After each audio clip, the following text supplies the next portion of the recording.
Quality और consistent performance के लिए सिर्फ सिल्वर पंप्स एंड मोटर्स, नाम याद रखना। આરબીઆઈ તરફથી જે બેંક તરફથી જે એનબીએફસીને આપવામાં આવનારી લોન છે તેના પરનું રિસ્ક વેઇટેજ ઘટાડવાના સમાચારો સામે આવ્યા. આરબીઆઈએ આ નિયમોમાં પરિવર્તન કર્યું છે અને આ જે વેઇટેજ છે તે 125%નું હતું તેને ઘટાડીને 100% કર્યું. એટલે જેટલી લોન એટલું વેઇટેજ. 1 એપ્રિલથી આ નવું રિસ્ક વેઇટેજ લાગુ પડશે, જેમાં કન્ઝ્યુમર ક્રેડિટ પર પણ રિસ્ક વેઇટેજ ઘટાડ્યું છે. આ સમાચારથી એનબીએફસીઝની જે કહી શકાય કારોબારી લાઈફ છે થોડી ઇઝી થવાની છે. રવિ સર, આ સમાચારોને પહેલાં તો કઈ રીતે જોઈએ આપણે?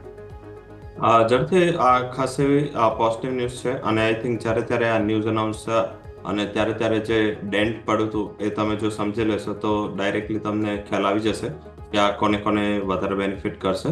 સૌથી વધારે એડવર્સ ઇમ્પેક્ટ પડી હતી બંધન બેંક પર, જેના જે નિયમ છે 360 બેઝિસ પોઈન્ટથી કટ થયા હતા આ ડિસિઝન પછી. આના પછી આઈડીએફસી ફર્સ્ટ બેંક જેના 100 બેઝિસ પોઈન્ટ, આના પછી જોઈએ તો ઇન્ડસઇન્ડ બેંક જેમાં 75 અને ઓલ ઓવર આરબીએલ બેંકના 45 બેઝિસ પોઈન્ટમાં આઈ થિંક જે માર્જિનમાં પ્રેશર આવ્યું હતું. તો ડેફિનેટલી આ જેવું નિયમ રિવર્સ થાય છે તો આઈ થિંક એ સારું થઈ શકે.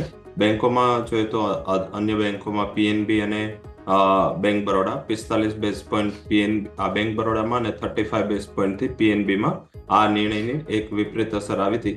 તો મારા હિસાબે આજે મેજરલી બંધન બેંકથી લઈ ઇન્ડસઇન્ડ બેંક અને એવી બેંક આમને વધારે ફાયદો થશે, કારણ કે આમનું માઇક્રો ફાઇનાન્સ અંતર્ગત લેન્ડિંગ બહુ સારું છે.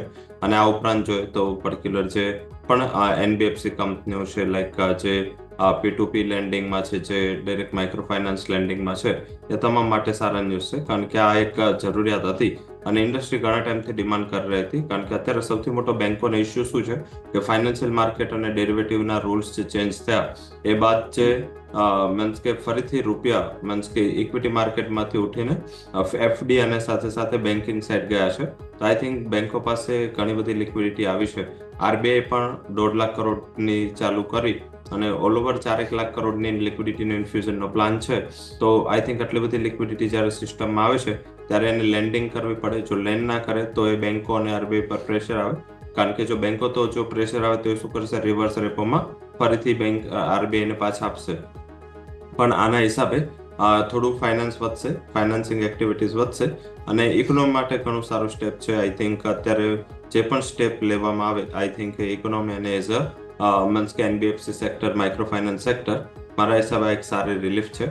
ઇમિડિયેટ કદાચ આજના દિવસે જે ગ્લોબલ સેન્ટિમેન્ટ સાથે ને જે આપણે એફઆઈના સેલિંગ સાથે ચાલી રહ્યા છે તો કદાચ બહુ મોટી અસર ના આવે, પણ ઓલ ઓવર મને એવું લાગી રહ્યું છે કે એક સ્ટ્રક્ચરલ એક સારું સ્ટેપ છે જે રિઝર્વ બેન્કે લીધું છે.